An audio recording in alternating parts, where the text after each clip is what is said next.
Olá, gente! Vamos agora para a nossa parte 2 do currículo em movimento da educação especial. Vamos agora dar continuidade ao nosso aprendizado e também com várias questões. Bora?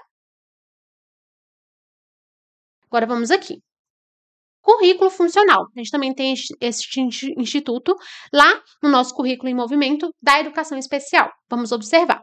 Para estudantes com comprometimentos mentais ou múltiplos, severos, para os quais o acesso ao currículo comum não é viável, exige-se um currículo funcional, Este é definido como um instrumento educacional que viabiliza a integração de estudantes com necessidades educacionais especiais ao meio social, desenvolvendo habilidades básicas para autonomia em ações cotidianas. O currículo funcional é individualizado, Então seria aquela adaptação voltada para o aluno e foca em habilidades que são úteis para a vida do estudante, considerando sua idade cronológica e seu ambiente natural.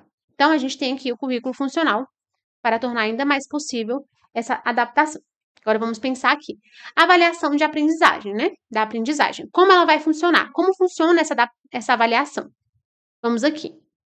A avaliação de aprendizagem também é um instituto que aparece no nosso currículo em movimento. Vamos lá.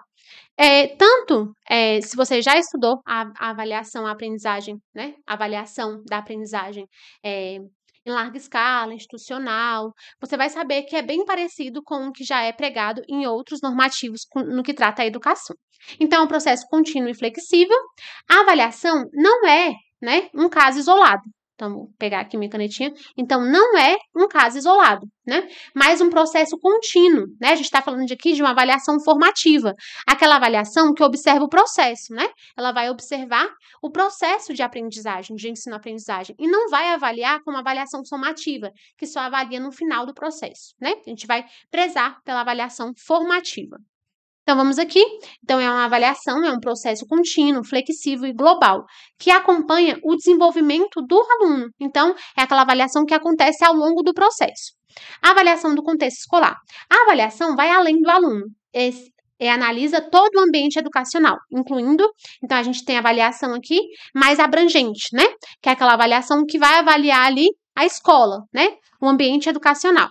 O que vai avaliar aqui? O projeto político-pedagógico da escola, as condições materiais para o funcionamento da instituição, as práticas e a atuação de profissionais envolvidos.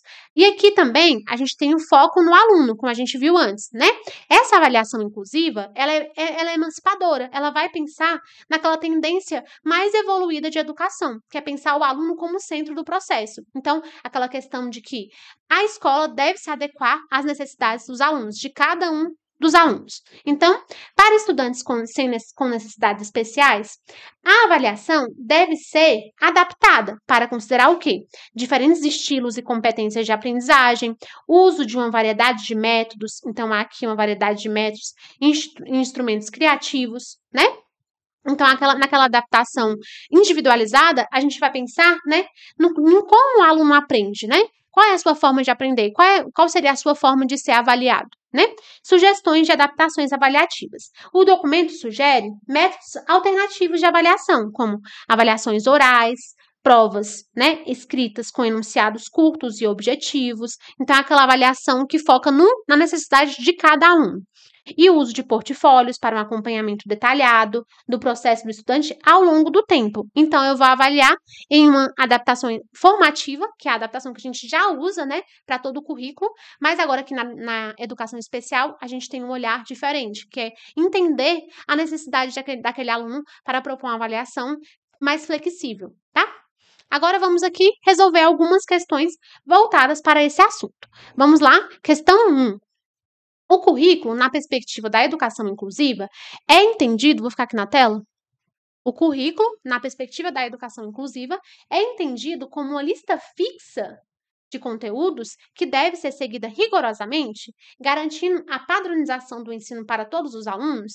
Pensem comigo, a gente está pensando de uma avaliação inclusiva. A gente não está falando de uma avaliação de antes, que é aquela avaliação excludente, Que segrega, aquela avaliação que segrega o aluno. A gente está falando da avaliação inclusiva. Então, é claro que ela não vai possuir uma lista fixa. É uma avaliação emancipadora, Então, errado, o currículo não é lista, não é visto como uma lista ou uma grade de conteúdos, né? Mas sim como um processo e uma ferramenta flexível para a aprendizagem. Então, a gente viu que o currículo aqui, ele vai se adequar tanto às necessidades da escola, também quanto às necessidades da classe e também com relação às necessidades individualizadas de cada aluno. Por isso é errado.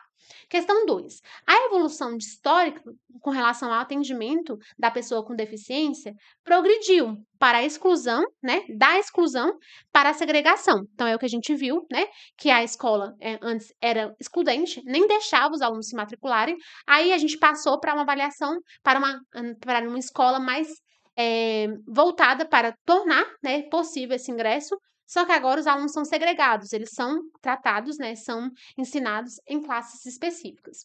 Depois da integração para, atualmente, consolidar o paradigma da inclusão, no qual o sistema escolar se adapta para adequar, né, para acolher a todos. É exatamente isso, a gente passa por um processo de exclusão, depois de segregação, depois aqui a gente vem pelo processo de integração, que é quando o aluno está em sala de aula, em uma sala regular, só que ele precisa se adequar ao que o professor diz, à escola. E, por último, a inclusão, que é o processo mais atual, mais revolucionário, que é quando a escola se adequa às necessidades dos alunos.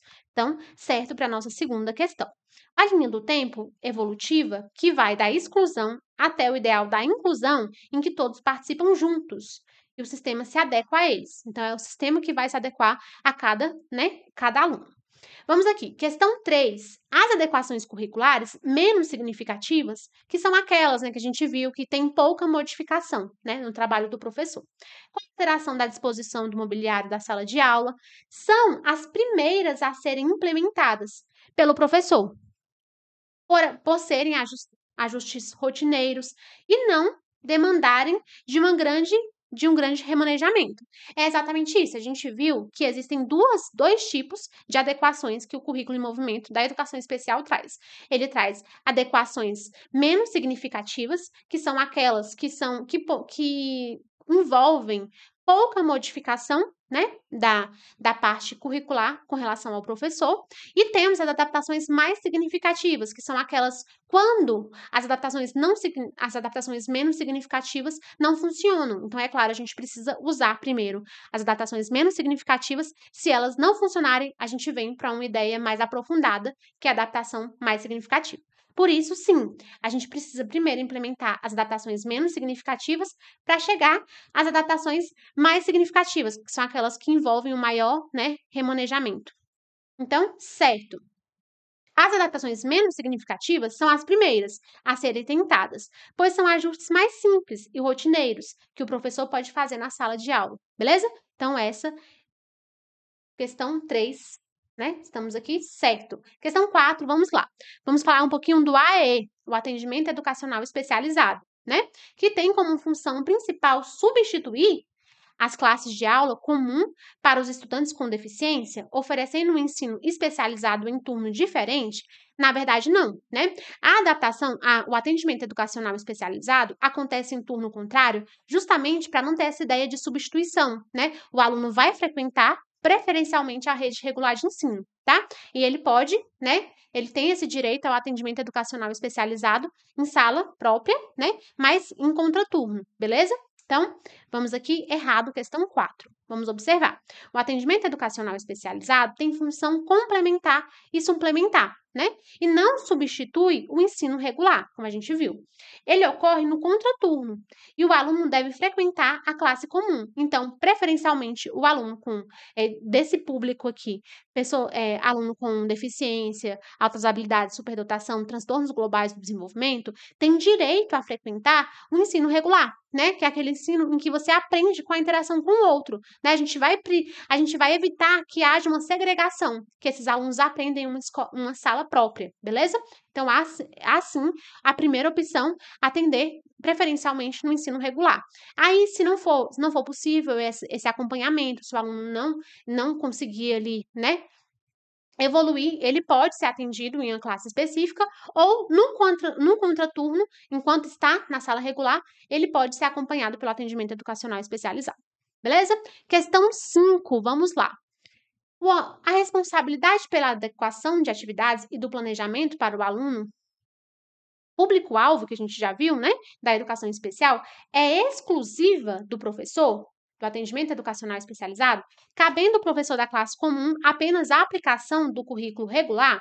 Então, a gente sabe que nunca há, com essa ideia de, quando a gente pensa em um documento emancipatório, com esses documentos mais voltados, mais atuais, voltados para a educação, a gente sabe que nunca é algo exclusivo, nunca é algo limitado, nunca é algo restrito, né? Sempre é algo amplo, plural. Então, aqui é a mesma coisa. Essa atuação não é exclusiva do professor do atendimento educacional especializado, beleza? Então, vamos ver aqui, ó. A responsabilidade é compartilhada, tanto do professor da classe comum, como também do professor do atendimento educacional especializado. Eles devem trabalhar de forma integrada e colaborativa no planejamento e nas adaptações para o aluno. Então, o professor da classe, né, que está ali atendendo aquele aluno em uma classe comum, ele também é responsável por essas adequações. Vamos lá, questão 6. Um aluno com altas habilidades de superdotação, o AEE atua de forma complementar, enquanto para um aluno com deficiência, a atuação é suplementar. Na verdade, aqui é o contrário, né? O atendimento complementar é para complementar aquilo que não foi possível ser completado. Então, a gente tem um propósito e ele não foi completado. Então, a gente usa o complementar para aqueles alunos que têm mais dificuldade, que são alunos com deficiência, beleza? Então, o complementar é para alunos com deficiência. O suplementar, né, é algo que é a mais. Então, o aluno já conseguiu atingir o que é necessário e o atendimento educacional especializado vem para suplementar, vem para trazer algo extra, né? Então, errado, né? Aí tem aqui, ó. A relação está invertida. Para os alunos com altas habilidades, é suplementar, né? Altas habilidades e superdotação. Oferece algo a mais, enriquece o que o aluno já sabe. Para alunos com deficiência ou com transtornos globais do desenvolvimento, a gente tem um caráter suplementar, que oferece apoio para acessar o currículo comum. Então, o aluno não está conseguindo atingir aquele currículo comum e a gente complementa no atendimento educacional especializado. Questão 7, vamos lá. A flexibilização do currículo é uma estratégia que permite a adequação, né? Que pode ser uma forma de adequação. Não é apenas para os currículos e para as metodologias, mas também para a temporalidade, ou seja, para o tempo necessário que o aluno atinja objetivos propostos. Então, a gente viu, né, que dentro das adaptações lá menos significativas, a gente pode propor a ampliação, né, de uma avaliação específica. Então, dentro das adequações, a gente pode propor, sim, essa ampliação também, com relação à temporalidade de se fazer, né, uma atividade avaliativa, uma atividade comum de sala. Então, certo, né? A flexibilização é ampla, pode atingir objetivos, conteúdos, metodologias e temporalidade. Então, aqui, o currículo ele é mais flexível para atingir as necessidades daqueles alunos. Vamos aqui? Conforme as necessidades de cada aluno. Então, a escola se adaptando, sempre quando for questões voltadas para como se fazer aqui, a gente sempre vai pensar na escola se adaptando às necessidades de cada um dos alunos. Questão 8. O principal objetivo, né, o objetivo principal da inclusão, que é essa nossa mais atual forma de pensar o aluno com transtornos globais, com deficiência ou com altas habilidades de superdotação na escola, é a inclusão, é reduzir a complexidade do currículo para que todos os alunos, independentemente de suas condições, consigam aprender os mesmos conteúdos de forma simplificada. A gente nunca vai diminuir, né, o que é direito do aluno. De acordo com a Base Nacional Comum Curricular, o aluno tem direito a conteúdos mínimos. Então, não posso reduzir, né, eu não posso reduzir essa dificuldade, né, para aqueles alunos que aprendem, para que esses alunos aprendam menos do que os outros alunos. Eu não posso fazer isso.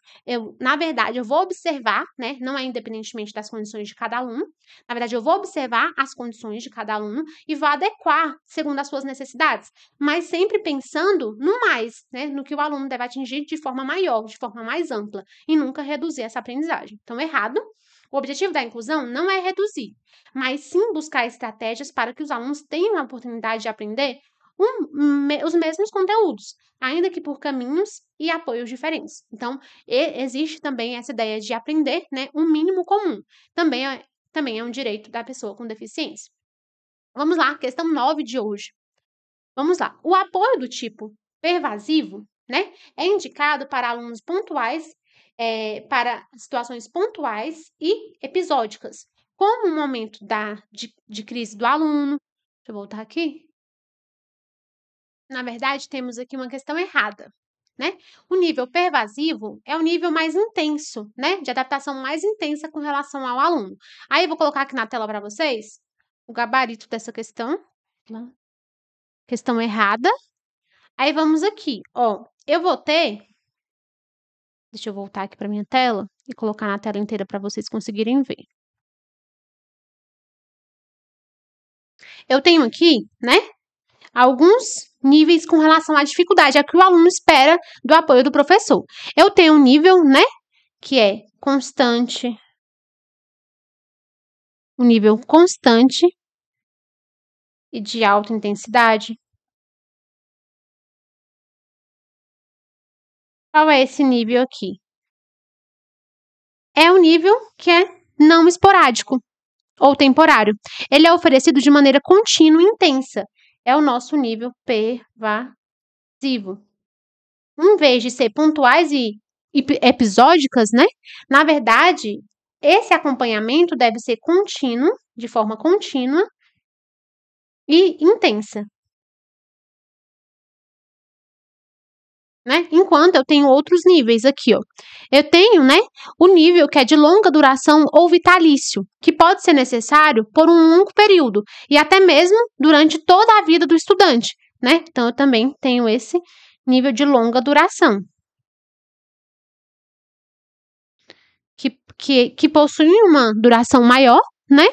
Ou, né, então, que tem esse longo período, ou por toda a vida do estudante, né? E também tenho aqui, né, um indicado para casos mais severos, né? Indicado. Indicado. Peraí, deixa eu apagar aqui. Indicado para casos mais severos. Aí, nesse caso aqui, geralmente, é destinado para estudantes que aprendem com dificuldades, né, que apresentam uma deficiência mais gravosa, né? Então, ele possui deficiência, né, agravantes que podem piorar com o tempo, ou deficiências múltiplas, né? Então, a gente vai destinar aqui, é indicado para casos mais severos, essa. E aqui também temos, né, o trabalho articulado. Articulado. Que aqui exige uma atividade, né, uma ação contínua, né, uma ação conjunta e articulada com outras equipes, né, e profissionais que atendam estudantes, como professores, terapeutas, famílias, e ocorre em diferentes ambientes, não só se limitando à escola.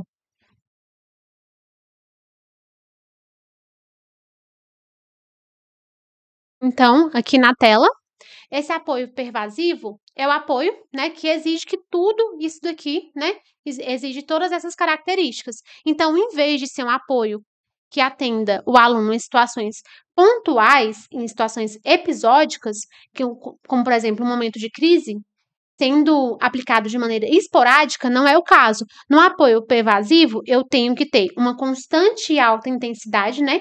Então, pervasivo é uma contínua intensidade e alta intensidade com relação ao atendimento ao aluno. Eu também tenho que ter uma longa duração com relação a esse atendimento. Ele pode acontecer por um longo período ou até mesmo pela vida toda do estudante.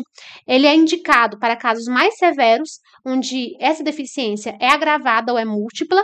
E também, né, eu exijo aqui, claro, diante de toda essa situação, exige-se um trabalho articulado. Então, é o trabalho com uma equipe multidisciplinar, né? Não é só o professor atuando aqui.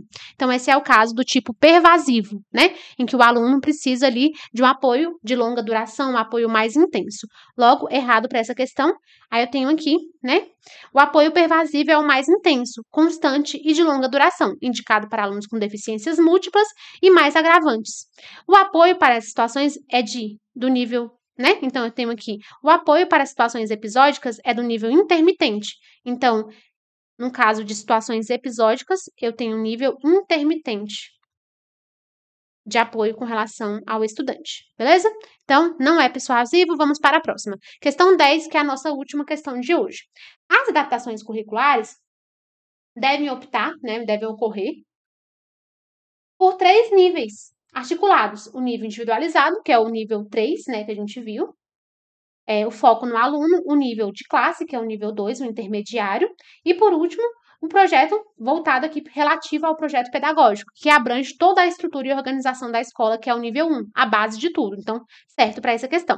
E realmente eu tenho 3 níveis, né? O nível da escola, que é o nível voltado para o PPP, o nível de classe, que é o nível da turma, e o nível individualizado, que é com relação a cada aluno, mostrando que a inclusão deve ser uma ação sistêmica, né? Ela vai acontecendo assim com relação a todo o sistema. Beleza, gente, é isso, né? Com relação ao currículo em movimento da educação, né? Especial. Muito obrigada, né? Vou colocar aqui na tela para vocês. Muito obrigada por aprendermos juntos. Esse é o meu Instagram. Vou colocar aqui IO Concursos. Lá eu divulgo dicas diárias e também divulgo aqui como funcionam os vídeos, né? Os vídeos que serão publicados, divulgo, né, o cronograma aqui para o meu canal do YouTube. Muito obrigada, até a próxima.